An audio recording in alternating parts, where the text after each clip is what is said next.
Hello, hello, hello. Guess what day it is?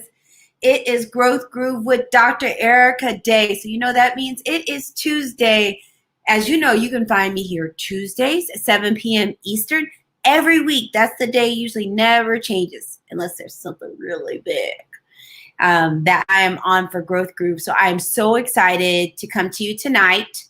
The first thing I want to say is I have on my Good Trouble t-shirt. You can't see all the way to the bottom. So as you know, this is election day for the Senate runoffs in Georgia. So I figured I would put on some election-inspired ensemble for the day.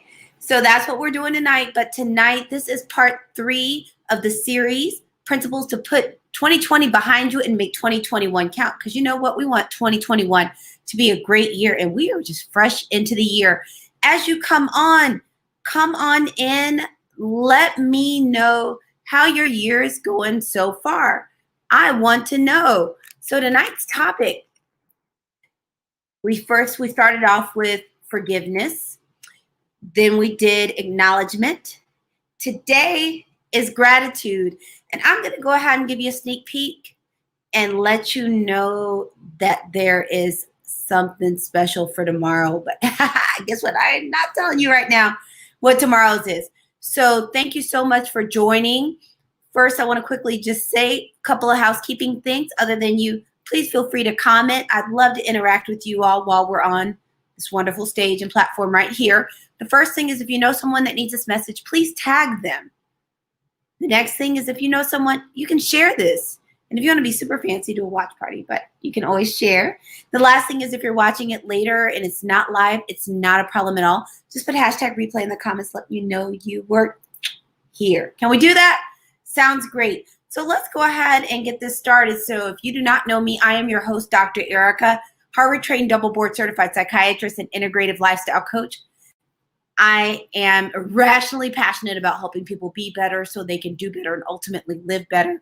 I do that through my telepsychiatry practice, which currently right now is adult serving people 18 and over. My books, including Fix Your Fairy Tale, A Woman's Guide to a Great Life, Love, and Legacy, along with my speaking. And guess what we're doing right now? We are speaking. So just comment. Let me know how you're doing. Let me know how you use gratitude. So let's go ahead and hop into this. So we're going to talk, it's in a being, 5 things. So we're going to talk about 5 things, and we're going to be talking about gratitude. Are you ready? So one of the things is I know all of us are looking for tools, hacks, strategies, anything to make 2021 better than 2020. For a lot of people, 2020 feels like the lost year, kind of like those times in books or movies where they just skip forward and they just skip some years, or the person doesn't remember anymore because it was whack. So I know for a lot of people, 2020 was just a really tough year. So I wanted to give some practical tools and strategies to make 2021 better. And who better to get these tools and strategies for or from than a Harvard-trained psychiatrist? So I'm going to bring all of my experience as being a psychiatrist into why these are some proven techniques. Because one of the reasons is we're all looking for ways for our mood to be lifted, because when our mood feels better, we naturally feel better, and that gives us a better quality of life. And at the end of the day, we all just want to live well. So let's go ahead and get this started. So the first thing about gratitude is it helps you to acknowledge the blessings or the things that went well. So it's a way that you can kind of keep time or acknowledge those things that went well. And people even talk about it in prayer as when you pray, it's always lovely to give gratitude and basically say thanks instead of always saying, give me. Can I please have? Can you please do this for me? It's kind of like, hey, I'm going to give some to you before I ask for some more. But also it keeps us in mind to remember the things that have gone all right. And that's such a great tool, especially in times when things aren't going quite as well, because you can focus on the things that are still going well in the midst of it. But it's always great to take a little bit of time to be grateful or thankful for what you have, who you know, your relationships, your circumstances.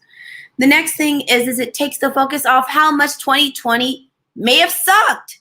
So I know a lot of people feel like 2020 just sucked. Well, by thinking of gratitude, gratitude helps you take the focus off how much 2020 sucked. It helps put the focus on what you gained out of 2020 or how you survived, what tools you did, what you actually did. And then it also helps you bring into focus all of the things that are going well in 2021 too. So you can kind of put them both together, kind of like Wonder Twin powers activating. But it just takes the focus off of just thinking constantly about how bad 2020 was. Because we can all sit here and bash 2020 24 hours a day. It's not going to make it any better. It's probably not going to make us feel better. Have you ever had a time where all you did was complain or fuss about something and realize at the end you actually didn't feel any better by having done that? I know that's happened to me. So as you come in, please go ahead. Let me know how your year is going so far. So the next thing we're going to talk about is gratitude helps you harness positive energy. So it's going to help you harness that positive energy, use the law of attraction in your favor. One of my favorite movies is The Secret. And one of the things they talk about in The Secret that goes along with law of attraction is that when you're thinking of gratitude, it fills you with a space of love and positive energy, which helps attract more love and positive energy to you, which most likely is what you want, because most of us actually want more positive energy. We want more love. We want more things to be thankful for. So by having gratitude, it puts us in that space. The next thing is we are number 4. It encourages hope. And for me, that is one of the big things. And that's one of the things I said during 2020 is we're going to get through it with hope and love and also some faith and grace. But right now we're talking about hope. And one of the things about gratitude and hope is if you're able to have some focus on gratitude, the things you're thankful for, the things you're grateful for, it puts you in a space that you can think about other things you may be grateful for or you may be grateful for in the future. But it helps you think that things can get better.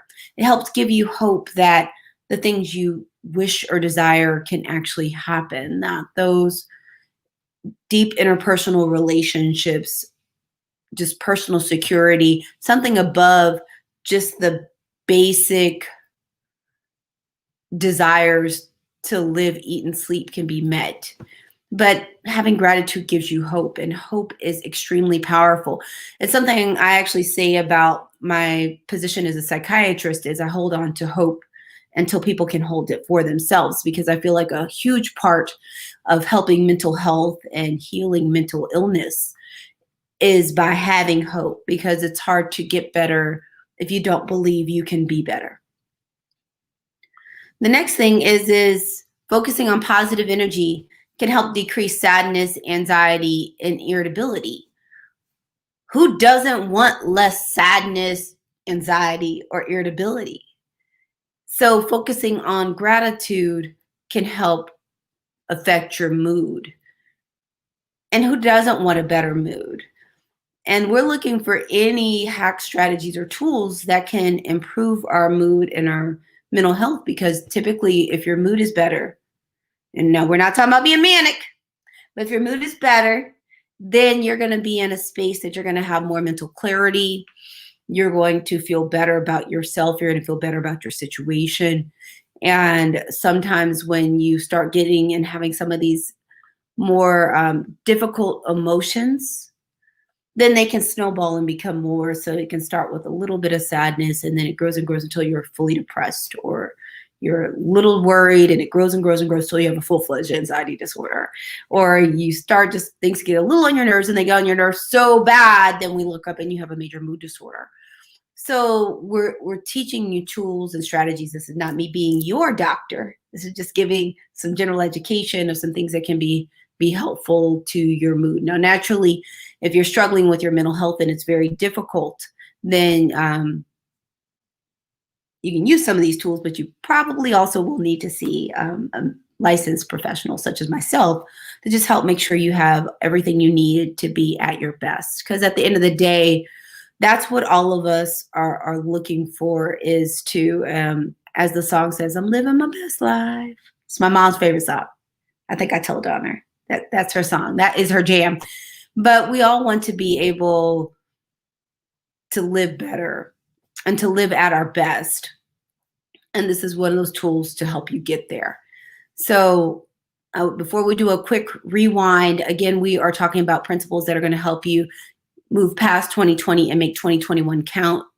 It's a series of 4. This is the third one. Today, we are talking about gratitude as a strategy that can help you have a healthier and happier 2021. That's my wish to you. And I just want to help you get there. And the next thing, if you know somebody needs this message, please tag them.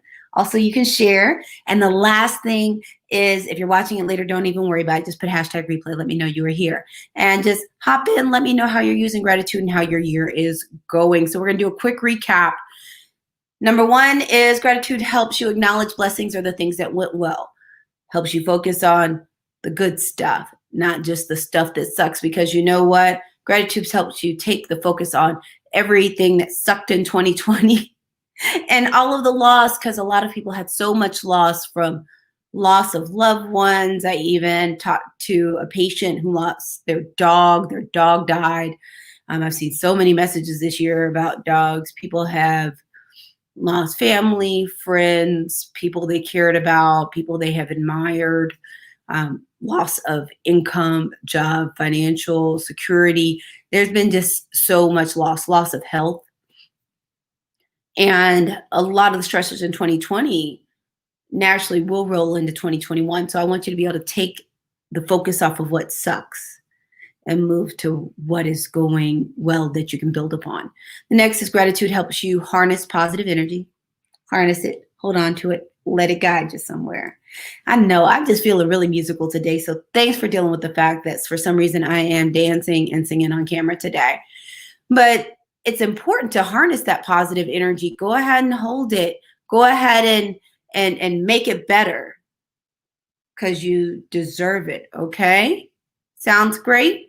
Let's keep it moving. The next thing is gratitude helps encourage hope. Hope is extremely powerful. As I said before, I look at my job as a mental health physician to hold on to hope, because I really feel like in life in general, but even with my patients and my clients, it's very important to be able to have hope that things can get better. And it's great if you can still even have hope that things can get better when things aren't even bad. But especially when you're dealing with challenging times, it just helps point you in that direction, because a lot of times you have to believe it to do it sometimes. So hope is extremely important. And I've been watching a lot of Star Wars, so, there's always hope. Hey, the first Star Wars episode 4 is A New Hope. Yes, I'm having a nerd moment. I apologize. Blame it on all the Mandalorian I watched with both of my parents. The next one is focusing on positive energy can help decrease sadness, anxiety, and irritability. So gratitude can help, and by having that positive energy and that positive focus, it can help improve and lift your mood. Now, it's not a miracle. So if you have some significant mood issues or have some significant mental health issues, gratitude alone probably will not do it, and you may need to see a licensed professional such as myself. But it can help. It can help mood, and I even will use gratitude strategies with my patients too. The next thing is, the bonus is make it a habit. Just make a habit of gratitude. You can do gratitude statements in the morning. You can journal about it. You can just think before you go to bed a few things you are grateful for. But the more you make it a habit, the more you do it, you'll find yourself in a space of looking at things from the viewpoint or the mindset of what am I grateful for? What is going well? What have I been blessed with, instead of everything you don't have? And that is extremely powerful. So thanks again for joining me. I feel all of the love. If you were in Georgia, I hope you voted. It's 7:00 here, so the polls are closed if you are not already in line. But I just want to say thank you so much for joining me. Thanks for spending time with me. I feel all of the love. I'm tossing the love back to you, so I hope you can feel the love that I have for you. I just want everyone to have a happy and healthier 2021. Please continue to stay safe. COVID has not left us. So please make sure you continue to take care of yourselves. Again, make sure you call at least one person and tell them that you love them. That's my usual prescription. And you can always check me out to get a complimentary consultation at askdrgoodwin.com. That is askdrgoodwin.com. My throat is dry. I've recently COVID tested. So that is not a COVID cough. That is just my throat is dry. And again, I'm currently seeing people 18 and over. You can go to, at the bottom, askdrgoodwin.com and schedule a free consultation there. I'm currently seeing people in California, in Arizona, Missouri, Tennessee, Massachusetts, Pennsylvania, and Georgia. So that's what I have for you tonight. Please take good care of yourself. Please continue to wear your mask. Stay at least 6 feet away. Don't gather in groups. Wash your hands. Very simple things. Just continue to do them even if you have the vaccine. All right. So I'll see you tomorrow for the 4th one in this installment. So I can't wait to see you. I'll be on at 7. Have a great night. Good night.